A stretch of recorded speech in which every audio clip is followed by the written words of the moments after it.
Good evening, friends, and welcome back to the First Age of Middle-earth series. Tonight's story begins amidst the fires of Tirion. There, for his murdered father and stolen Silmarils, Fëanor delivered a fiery speech to the entire Noldoran people. Instigated by him, he and his 7 sons swore a terrible oath in the name of Ilúvatar to reclaim the Silmarils and pursue any who would hinder them. To acquire ships, they attacked and killed their kin, the Teleri elves, at the haven of Alqualonde, committing the first kinslaying. This act set the stage for a series of subsequent tragedies, ultimately leading to ruin. So, before you get comfortable, take a moment to like the video and subscribe. But only if you genuinely enjoy what I do here. Also, please let me know in the comments what city you're in and what time it is there, so I know which corner of the world my voice is keeping company with. Now, dim the lights, and with the sound of the bells, let's enter tonight's story.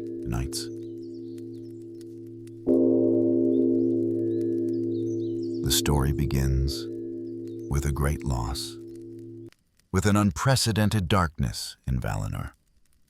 The 2 trees that brought light to the blessed realm, Telperion and Lorelin, had withered and died. The light of their life was drained by the evil creature Ungoliant, in the form of a great spider. And the mastermind behind it all was Melkor, once a brother to the Valar, now fallen and the great dark enemy. This land, once bathed in eternal radiance, was now shrouded in an impenetrable darkness. However, the physical darkness was far less profound than the fire of anger and sorrow that burned in the hearts of the elves. Just as the Valar were deliberating in the Ring of Doom, more terrible news arrived. A messenger from Formenos in the north brought tidings of the murder of Finwë, the High King of the Noldor. Finwë was slain by Melkor's own hand while defending his fortress, the first blood spilled in the hallowed land of Aman. Lost with him were the 3 Silmarils, crafted with all the heart and skill of his most brilliant son, Fëanor. Within these 3 jewels was sealed the undefiled light of the 2 trees, the most precious and sacred creations in all of Arda. Fëanor, the spirit of fire, the most gifted prince of the Noldor, upon hearing of his father's death and the theft of the Silmarils, felt his grief instantly turn into an all-consuming rage. He cursed Melkor, and for the first time named him Morgoth, the black foe of the world. Then he made a decisive move. Ignoring the Valar's previous order of exile issued due to his conflict with his half-brothers, he stormed back to the Noldoran capital of Tirion. The city of Tirion sat upon the hill of Tuna. At this moment, the White City was plunged into darkness, save for the great square of the High King's court atop the hill, where thousands upon thousands of Noldor had gathered, each holding a torch aloft. The flickering flames illuminated faces anxious and angry, and also the sharp swords they wore at their sides, which in times of peace they never thought they would use. Fëanor stood before them, his figure appearing tall and dreadful in the wavering firelight. He declared that with his father Finwë dead, he was now the new king of the Noldor. Then he began the great and terrible speech for which he would forever be remembered. His voice was filled with power and grief, each word a spark that ignited the hearts of his listeners. With the most masterful rhetoric, he fanned to an extreme the long-suppressed pride of the Noldor, their secret dissatisfaction with the Valar's rule, and their fresh pain from the loss of their king and treasure. He accused the Valar of weakness and incompetence, unable to protect even their own realm, and even hinted that the Valar and Morgoth were of the same kin and not to be trusted. "Why, O people of the Noldor," he cried, "should we longer serve the jealous Valar, who cannot keep us, nor even their own realm, from their enemy? And though he be now their foe, are not they and he of one kin? Vengeance calls me hence, but even were it otherwise, I would not dwell longer in the same land with the kin of my father's slayer and the thief of my treasure. Yet I am not the only valiant in this valiant people. And have ye not all lost your king?" His words skillfully bound his personal vengeance to the loss and dignity of the entire Noldoran people. He repeated the lies previously spread by Morgoth, claiming the Valar had lured them there to imprison them, so that the latecomers, men, could rule the wide lands of Middle-earth. He painted for his people a vision of freedom and glory, to return to the east, to win great kingdoms, and to achieve a glorious vengeance. He called upon them to bid farewell to ease and also to cowardice, to take up their swords and embark on a road that, though arduous, would end in splendor. "Fair shall the end be," he cried, "though long and hard shall be the road. Say farewell to bondage, but say farewell also to ease. Say farewell to the weak. Say farewell to your treasures. More still shall we make. Journey light, but bring with you your swords. For we will go further than Orome and endure longer than Tulkas. We will never turn back from pursuit. After Morgoth to the ends of the earth. War shall he have, and hatred undying. But when we have conquered and have regained the Silmarils, then we, and we alone, shall be the lords of the unsullied light, and masters of the bliss and beauty of Arda. No other race shall oust us." At the climax of this speech, when the emotions of all the Noldor had been incited to a fever pitch, Fëanor and his 7 equally incensed sons, Maedhros, Maglor, Celegorm, Caranther, Curufin, and the twins Amrod and Amras, drew their swords together. The firelight glinted on the sharp blades, reflecting the resolute light in their eyes. They jointly swore a terrible oath, an oath that none should take and none could break. They swore an oath which none shall break and none should take, by the name of Ilúvatar himself. And they called the everlasting dark upon them, if they kept it not, and Manwë they named in witness, and Varda, and the holy mountain of Tanicatil, vowing to pursue with vengeance and hatred to the ends of the world Vala, demon, elf, or man as yet unborn, or any creature, great or small, good or evil, that time should bring forth unto the end of days. Whoso should hold, or take, or keep a Silmaril from their possession. The harshness of the oath's words, its vast scope, and the finality of its penalty made many present tremble. For it was not merely a promise, it was a self-imposed, irreversible curse. And so, amidst the firelight and cries of Tirion, the tragedy of the great departure of the Noldor began. Analyzed on a philosophical level, Fëanor's oath was far more than an outburst of passion or a reckless promise. It was a profound metaphysical transgression, a fundamental challenge to the cosmic order, at whose core lay the abuse and profanation of the 2 powers of will and speech. Firstly, the oath was a profanation of sacred speech, an attempt to twist a creative force into a destructive tool. In Tolkien's worldview, words, especially names, possess the power to shape reality. The world was born from the music that was the thought of Ilúvatar and became reality through the word "ee," meaning be or let it be. Speech is the medium of subcreation, the way intelligent beings imitate the divine creation to add beauty to the world. Fëanor's Silmarils were the pinnacle of this subcreation. His oath, however, was the antithesis of this power. He used words not to create, but to establish an absolute, hate-filled law, a pact designed for destruction and dispossession. He turned speech from an art form into a metaphysical shackle.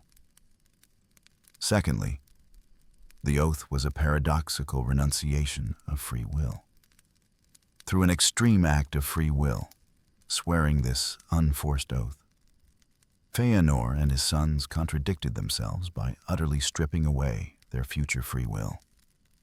The oath itself took on a life, becoming a fateful power active in the world, a doom of their own summoning.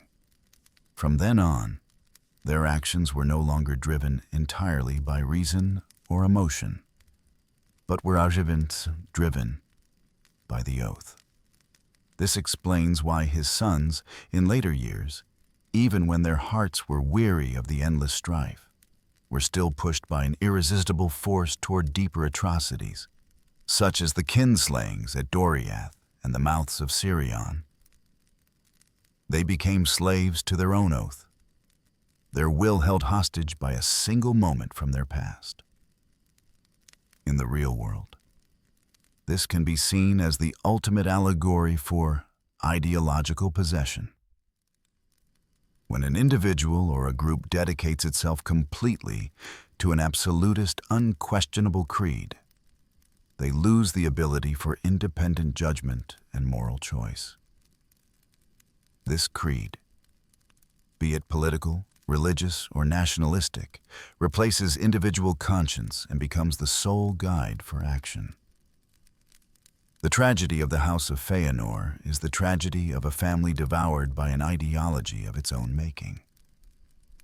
Finally, and most crucially, the oath was the ultimate act of blasphemy, as it attempted to bind the highest will of the universe, Ilúvatar himself, to a personal cause.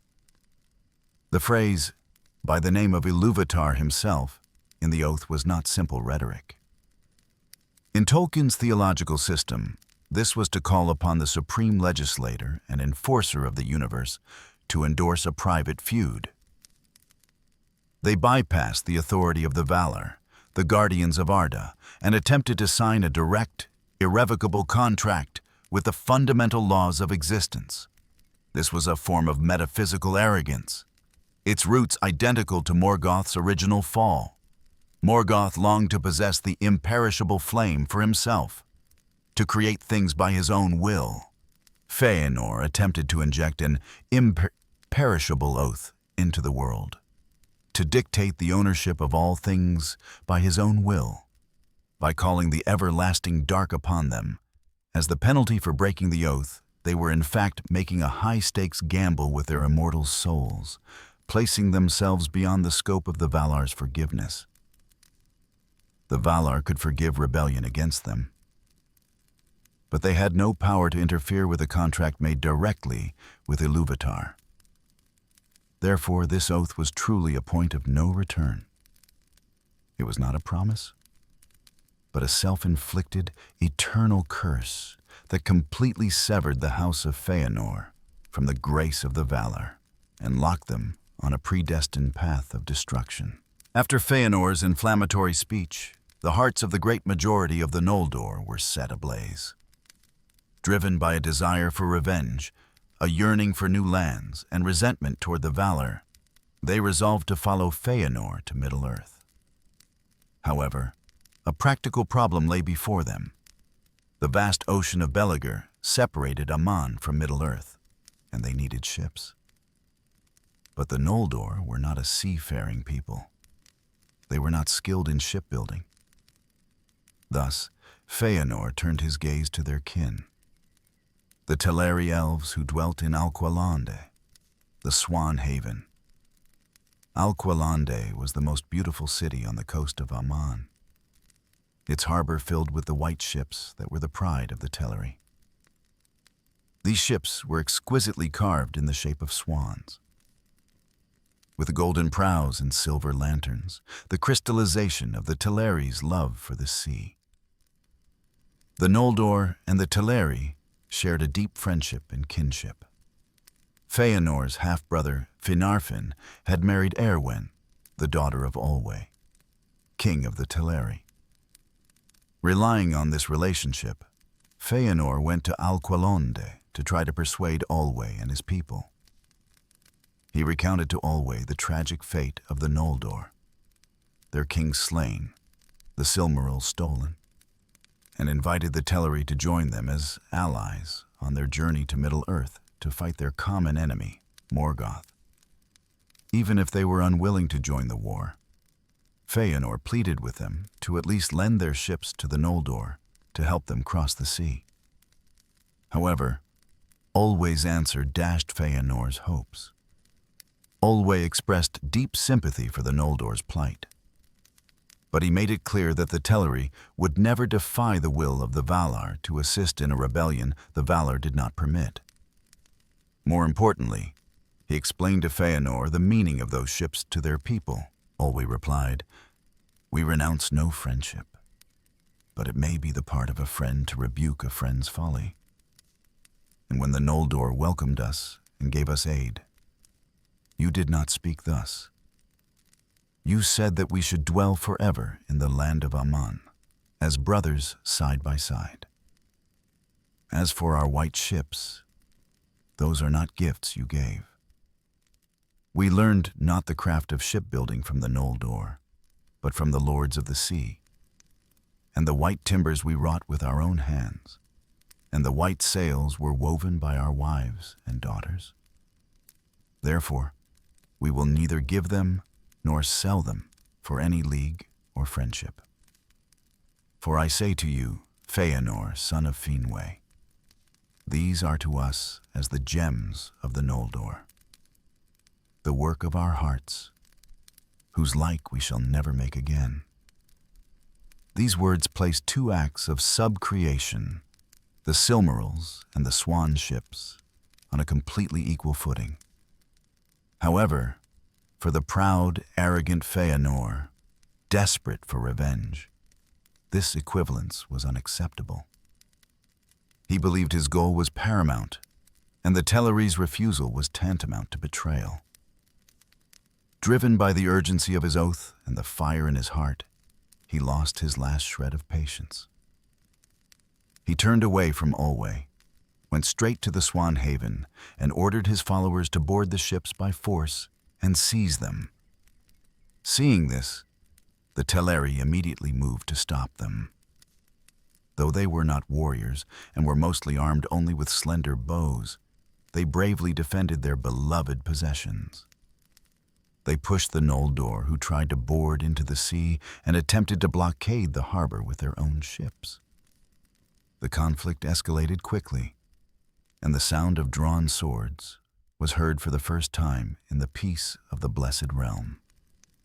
A fierce battle erupted on the brightly lit piers and ships. Then the Teleri withstood him and cast many of the Noldor into the sea. Then swords were drawn, and a bitter fight was fought upon the ships, and about the lamplit quays and piers of the haven, and even upon its great arch.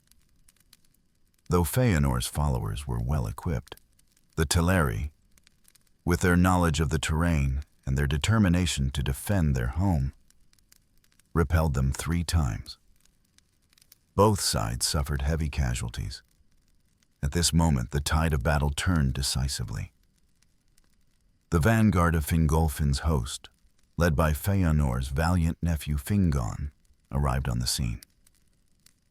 From a distance, they saw only a chaotic battle and their kin falling, without knowing the cause of the conflict. Some even thought the Teleri were trying to stop the Noldor's march on the orders of the Valar. Under this misunderstanding and impulse, Fingon's forces joined the fray. Thrice the people of Fëanor were driven back, and many were slain upon either side. But the vanguard of the Noldor were aided by Fingon, with the foremost of the host of Fingolfin, who coming up found a battle joined and their own kin falling, and rushed in before they knew rightly the cause of the quarrel. Some deemed indeed that the Teleri had sought to waylay the march of the Noldor at the bidding of the Valar. The arrival of these reinforcements completely crushed the Teleri's resistance. A great slaughter ensued. The harbor of Alcalond was stained red, and countless Teleri mariners were killed.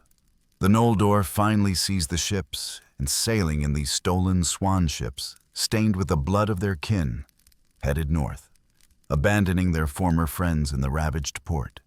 This was the first time elf had slain elf, a crime known as the first kinslaying, and it left an indelible stain on the souls of the Noldor. The kinslaying at Alqualande was not just a military conflict. It was the physical manifestation of the Noldor's spiritual fall, a turning point in a philosophical sense. At this moment, the expedition they launched in pursuit of justice completely transformed into an engine for producing injustice. This event profoundly reveals how, when a noble goal is absolutized, it corrupts the means and ultimately leads to the alienation of the actors themselves. First, this slaughter was the ultimate act of hypocrisy, making the Noldor morally indistinguishable from the enemy they sought, Morgoth.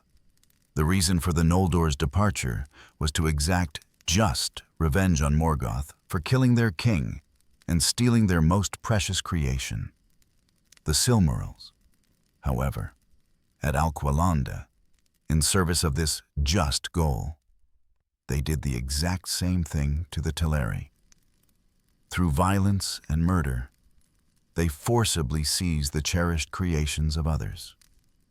Olwe's statement, "These are to us as the gems of the Noldor," explicitly placed the value of the two creations on equal footing. This was not just an equivalence of artistic value, but also of emotional and spiritual value. Yet, for Fëanor, driven by pride and his oath, this equivalence was unacceptable. He placed his own goals above all else, and any obstacle became something to be eliminated. By seizing the ships by force and killing their builders, the Noldor committed the same crime as Morgoth, despising and destroying the lives and creations of others to fulfill their own desires. Thus, on the road to hunt a thief, they themselves became thieves and murderers. This act fundamentally tainted their cause, ensuring that even if they ultimately succeeded, they would forever be polluted by this unforgivable original sin. Second, this event exposed the danger of urgency as a moral pretext. Fëanor's logic was based on a sense of urgency. He feared any delay would cool the Noldor's passion, causing them to abandon the expedition. This time is of the essence. Mentality is common in political and military decision-making in the real world, often used to bypass moral norms and legal procedures. When a goal is given a sufficiently high degree of urgency and importance, the means used to achieve it seem to become secondary. However, the tragedy of Alqualande precisely illustrates that the means themselves define the nature of the goal. A journey of vengeance initiated by murdering kin has lost its intrinsic justice. This reveals a profound moral dilemma. When pursuing a good outcome requires the use of evil means, can the good itself remain pure? The Noldor's answer is no. Their actions prove that when the means become unjust, the goal is also corrupted. Finally, the kinslaying marked the Noldor's betrayal of the core elven value of creation. Elves, as the firstborn children of Ilúvatar, have tsabsudam sub-creation as one of the essences of their being, adding beauty to the world through art, craft, and language. The Silmarils were the pinnacle of Noldoran creativity, and the swan ships were the embodiment of Telerin creativity. Both should have been respected. However, the Noldor's actions at Alquilond showed that they had absolutized the value of their own clan's creations, the Silmarils, while instrumentalizing the creations of another clan, the Swan Ships. This distortion of value judgment is a manifestation of pride. It resonates with C.S. Lewis's description of the nature of pride. Pride gets no pleasure out of having something, only out of having more of it than the next man. Fëanor's pride led him to believe his creations and his cause were more important than anything else.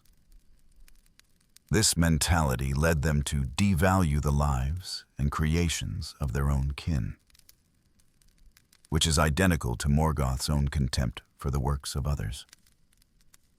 Therefore, the kinslaying was not just a battle. It was the materialization of the Noldor's spiritual alignment with Morgoth, a tragic symbol of their fall from creators to plunderers as the Noldor sailed. In the white ships stolen from their kin along the desolate northern coast of Aman, Ahriman, an ominous premonition hung over the entire fleet. They had committed an irrevocable crime, and the punishment or consequence was about to arrive. Just then, a dark figure appeared on the rocks ashore. Some said it was Mandos, the judge, himself, while others said it was merely one of his heralds. But regardless, the voice that spoke proclaimed the judgment of the Valar. The voice was solemn and powerful, as if coming from the world itself, resounding in the ears of every Noldo and holding them in their place. This was what would later be called the Prophecy of the North, or the Doom of the Noldor. The prophecy began by setting a sorrowful tone for their future, proclaiming the fate of those who defied the Valar and slew their kin. Tears unnumbered ye shall shed, and the Valar will fence Valinor against you and shut you out, so that not even the echo of your lamentation shall pass over the mountains. On the house of Fëanor, the wrath of the Valar lieth from the west unto the uttermost east, and upon all that will follow them it shall be laid also. Their oath shall drive them, and yet betray them, and ever snatch away the very treasures that they have sworn to pursue. All that they begin well shall turn to evil, and this by treason of kin unto kin, and the fear of treason. The dispossessed shall they be forever. This first passage precisely identified the core driver of their tragedy. Their oath itself would become their greatest enemy, and the seeds of mistrust sown by their crime of kinslaying would take root within them and ultimately destroy them from within. Then, the prophecy turned to the price they must pay for their killing. Ye have spilled the blood of your kindred unrighteously, and have stained the land of Aman. For blood ye shall render blood, and beyond Aman ye shall dwell in death's shadow. For though Eru appointed to you to die not in Ea, and no sickness may assail you, yet slain ye may be, and slain ye shall be, by weapon and by torment and by grief. And your houseless spirits shall come then to Mandos. There long shall ye abide and yearn for your bodies, and find little pity, though all whom ye have slain should entreat for you. This was a curse upon their immortal lives. As elves, they were not meant to experience death like mortals. But now, violent death would become their norm. Their souls would be imprisoned in the halls of Mandos, enduring a long period of waiting and regret. Finally, the prophecy revealed the ultimate fate of those who managed to survive in Middle-earth. And those that endure in Middle-earth and come not to Mandos shall grow weary of the world as with a great burden, and shall wane and become as shadows of regret before the younger race that cometh after. The Valar have spoken. These words fell like a great stone, weighing heavily on the heart of every Noldor. Many trembled where they stood and let fall their oars. Yet Fëanor's heart only grew harder. He responded aloud, his words still full of challenge and pride. He declared that he had already sworn his oath and would not be frightened by the Valar's prophecy, that he would rather endure suffering and death in Middle-earth than return to the cage of the Valar. He claimed that the great deeds they were about to accomplish would become songs for ages to come. And though the price was high, it would be enough to console their grief. But not all were as resolute as he. Fëanor, his half-brother, was now filled with sorrow and remorse. He thought of his wife's kin slain at Alcalonde, and he remembered the light of Valinor. In the face of Mandos's irrefutable words, he finally chose to turn back. With the few people of his following, he left the main host, turned south, and returned to Valinor. There, the Valar forgave him, and he became the ruler of the remnant of the Noldor who remained in Aman. However, a split also occurred within one family. Fëanor's children, Finrod, Angrod, Egnor, and Galadriel, did not go back with their father. Their kinship with the house of Fingolfin was deeper, and they also longed to go to Middle-earth and establish their own realms. Therefore, they continued on with the great host, setting foot upon the cursed road. And so, under the shadow of the prophecy of the North, the first major schism occurred among the Noldor. Some chose repentance and return, while the vast majority, driven by pride in their oath, continued onward toward their destined doom. The Curse of Mandos, or the Prophecy of the North, is one of the core texts on fate, free will, and divine justice in Tolkien's mythological system. A deeper analysis reveals it not as an arbitrary punishment imposed from the outside, but rather as a declaration of the universe's inherent moral laws, a kind of weather forecast for the soul. First, the nature of this curse is closer to a prophecy, revealing the inevitable results of a causal chain rather than a retaliatory act by deities. In related discussions, people often debate whether it is a curse or a prophecy. The text itself provides the answer. Its structure is built on a series of cause and effect relationships. Ye have spilled the blood, for blood ye shall render blood. This is not a magic spell, but a statement of a law of moral physics, akin to, an object is thrown into the air, therefore it will fall. The Noldor introduced the act of killing into the universe, and the laws of the universe dictated that they would reap the fruit of being killed. Similarly, their oath shall drive them, and yet betray them, is a precise prediction of the oath's inherent self-destructive nature. The moment the oath was sworn, its self-contradictory essence had already doomed it to be treacherous. The Valar were not arbitrarily punishing the Noldor, but were explaining to them the unchangeable moral physics of the universe they inhabited. This eliminates any potential pettiness or vengefulness reminiscent of the Greek gods on the part of the Valar, firmly rooting the tragedy's cause in the inevitable consequences of the Noldor's own free but flawed choices. Second, the prophecy demonstrates Tolkien's complex understanding of fate and free will. These two are not mutually exclusive, but interact to weave the tapestry of history. The prophecy proclaims a seemingly certain doom. But this doom is not an inescapable iron law. Finarfin's choice is the best proof. He used his free will to choose repentance and return, thereby stepping off the path of doom and receiving forgiveness. This shows that the doom is a conditional future, effective only for those who choose to continue on that path. For those who pressed on, like the followers of Fëanor and Fingolfin, their free will was not stripped away. On the contrary, it was their subsequent series of free choices. Fëanor burning the ships, the mistrust among the princes, the greedy struggle for the Silmarils that became the concrete steps to fulfilling this doom.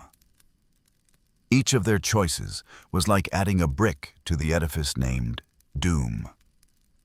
Therefore, in Tolkien's world, fate is not a track that forces one to walk, but a complex map showing the different destinations to which different roads lead. You are free to choose which road to take, but once you choose a road, you must head toward the destination it leads to.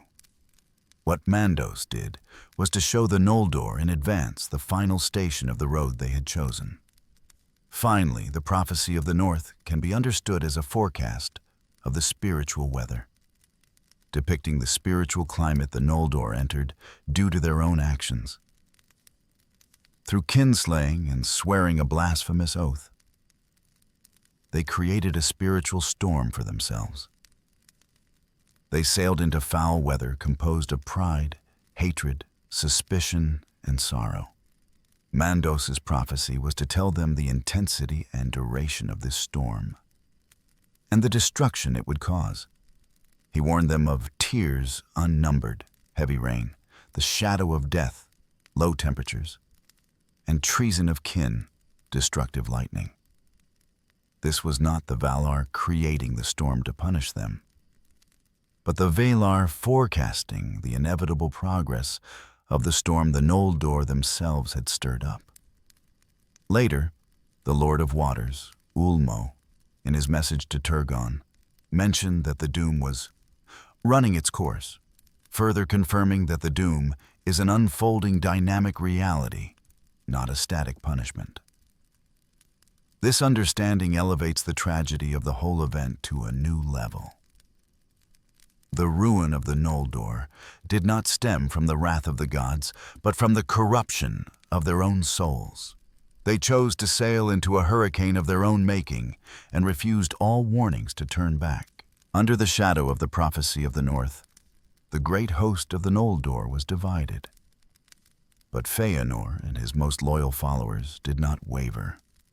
Sailing the stolen swan ships, they finally crossed the sea and reached the northwestern coast of Middle-earth, landing at a place called Losgard, at the mouth of the Firth of Drengist. They were the first of the exiles to return to this ancient land, but behind them, on the shores of Aman, remained the much larger host of the Noldor, led by Fingolfin. They had no ships, and could only wait in the cold darkness, hoping Fëanor would keep his promise and send the ships back for them. However, Fëanor at this moment was consumed by paranoia and a deep-seated mistrust of his half-brother. He considered Fingolfin's followers to be half-hearted on the journey, a burden, and perhaps even cursed him in their hearts. He was unwilling to waste precious time and resources to retrieve an army he believed was not completely loyal to him. As they made camp on the shores of Losgard, Fëanor's eldest son, Maedhros, came forward. He had once been a close friend of Fingon, son of Fingolfin, before Morgoth's lies had driven them apart. With a glimmer of hope, he asked his father the crucial question: "Now what ships and rowers will you spare to return? And whom shall they bear hither first? Fingon the valiant?" Fëanor's reply utterly shattered Maedhros' hope and became the beginning of an irreparable rift among the Noldor. he laughed as one mad, his eyes flashing with a resolute and cruel light. None and none, he laughed. What I have left behind I count now no loss, needless baggage on the road. Let those that cursed my name curse me still, and wind their way back to the cages of the Valar. Let the ships burn. Save for Medros alone, who stood aside in shock, no one else raised an objection. Fëanor gave the order, and those beautiful and sacred white ships, which had belonged to the Teleri, were put to the torch. A great and terrible fire blazed up on the coast of Losgar. The red glow lit up the sky and the clouds, and was even seen by Fingolfin's host, waiting bitterly on the distant shores of Aman across the sea. Fingolfin and his people saw the light of it from afar, under the clouds, and they knew that they were betrayed. They finally understood that they had been abandoned. Fëanor had not only betrayed their kinship, but had also destroyed their only hope of crossing the sea. In this great fire, a darker and more secret legend was also told. It was said that Fëanor's youngest son, Amrod, weary of his father's tyranny or out of sympathy for the Teleri, had quietly remained asleep on one of his favorite ships and perished in the flames kindled by his own father's hand. This tragedy, if true, undoubtedly adds a more horrifying dimension to Fëanor's madness.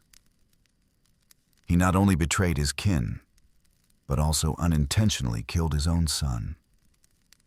Abandoned in Aman, Fingolfin's host was trapped in a desperate situation. They had only two paths before them. One was to return in shame to Valinor and beg the Valar's pardon, a path their proud hearts would not allow. The other was to head north and challenge the perilous crossing that none dared to tread. The Helcaraxi, the grinding ice.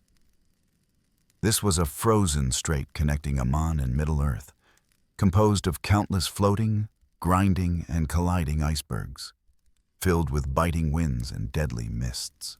Led by Fingolfin, his sons, and Finarfin's children Finrod and Galadriel, this betrayed army chose the latter. They embarked on a journey filled with hardship and death. During this long and desperate trek, countless Noldor perished from the severe cold, starvation, and cracking ice. Among them, Elenwe, the wife of Turgon, son of Fingolfin, tragically fell into a freezing chasm and was lost forever.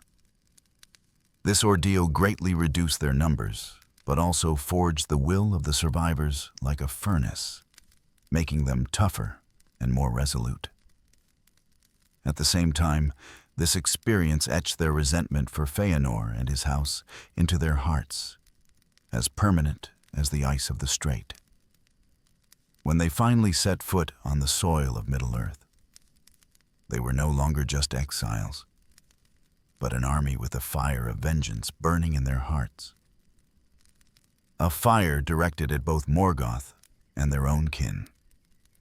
The burning of the ships at Losgar was Fëanor's point of no return in action, and a key strategic and philosophical node in the tragic history of the Noldor. This act profoundly reveals how personal pride and paranoia can transform into catastrophic strategic blunders and explores the dual role of suffering in shaping character and the course of history.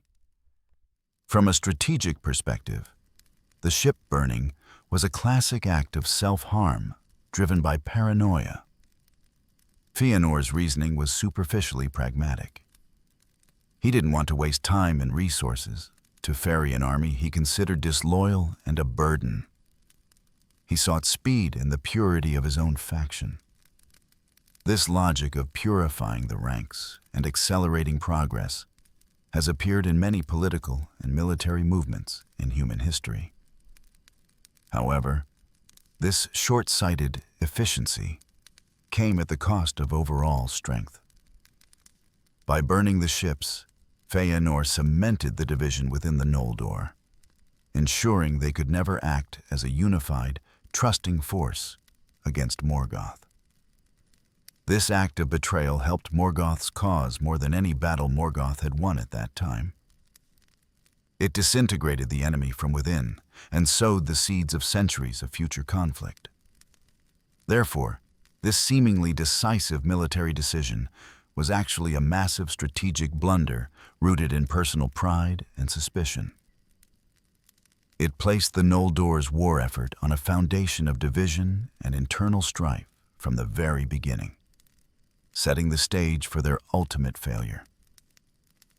From a philosophical perspective, this event showcases two starkly different ways of responding to a desperate situation and raises questions about the value of suffering.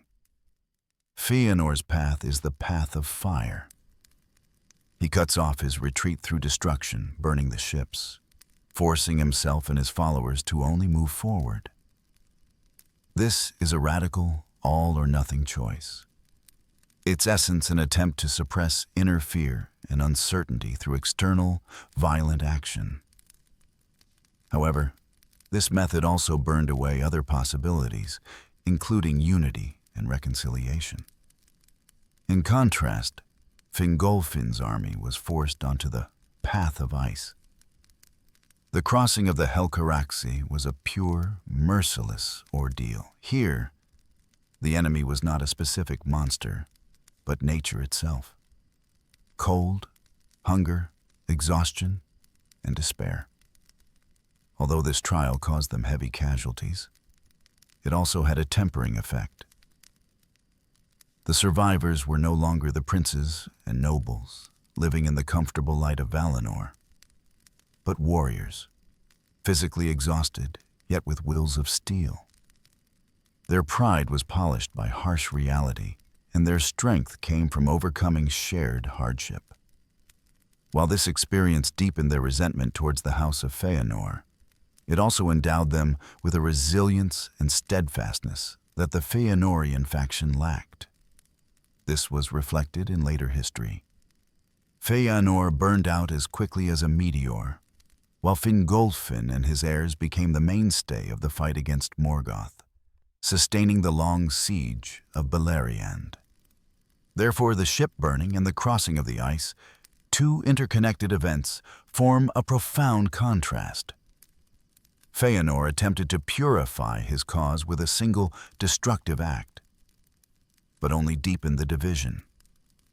Fingolfin, through a long and painful endurance, forged a truly powerful force. This seems to suggest a truth. True strength and unity come not from radical acts of purging dissent and seeking purity, but from the experience of shouldering suffering together and supporting one another in adversity. Fëanor's fire burned the bridge of reconciliation, while Fingolfin's ice solidified the resolve of the survivors. This betrayal, in the end, did not weaken the abandoned, but made them stronger, while also setting an irreversible beginning for the tragic conflict within the Noldor. The night is now deep, and the voice of the story is gradually growing distant. Those swords that flashed in the firelight, those figures who trekked across the ice, are all beginning to blur at the edges of your consciousness. Imagine that night sky, once reddened by the flames, has now calmed, leaving only the rising moon, quietly casting its silvery, cool light. The wind has also ceased, and the waves gently lap against the shores of Middle-earth, as if softly humming an ancient lullaby, comforting those weary souls who have just arrived. Those fierce oaths, those painful choices, have all temporarily settled, becoming quiet dust in the long river of history. Your breath also becomes steady and deep, like that dark and peaceful sea. Let your thoughts drift with this tranquility. There is no need to distinguish those ancient names, no need to trace those complex feuds. They will be like distant stars, shining quietly in the depths of your dreams. guarding your sleep until a new dawn. Good night.